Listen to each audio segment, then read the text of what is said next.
আল্লাহ পাক রব্বুল আলামিন আজকে আমাদেরকে এমন একটি অবস্থা থেকে আল্লাহ পাক রব্বুল আলামিন আমাদেরকে হেফাজত করেছে। আমরা হয়তো সকলে জানি আজকে সকাল দিকে ভূমিকম্প হয়েছে। আল্লাহ পাক রব্বুল আলামিন এই ভূমিকম্পের মাধ্যমে আপনাকে আমাকে সতর্ক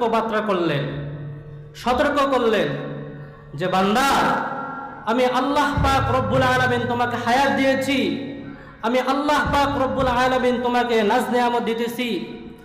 এই নাজ নিয়ামত ভোগ করার পরেও আমি আল্লাহ তাআলাকে ভুলিয়া গিয়েছো। আমি মালিকের কথা তোমার স্মরণ নাই। আমি আল্লাহ পাক রব্বুল আলামিন তোমাকে ডাকি, বান্দা আমি রবের গোলামি করার জন্য আয়। আমি আল্লাহ পাক রব্বুল আলামিন বলি, ও বান্দা তুমি আর ঘুমায় থাকো না, ফজরের আজান হয়ে গেছে, তুমি নামাজের জন্য আমি রবের দরবারে আসো। আল্লাহ পাক রব্বুল আলামিন এই ভূমিকম্পের মাধ্যমে তোমাকে আমি একটা ধাক্কা দিলেন, জাগ্রত করে দিলেন। যে পরিমাণে ভূমিকম্প হয়েছে, যদি আরেকটু হইতো হয়তো বা আমরা ধ্বংস হয়ে যাইতাম।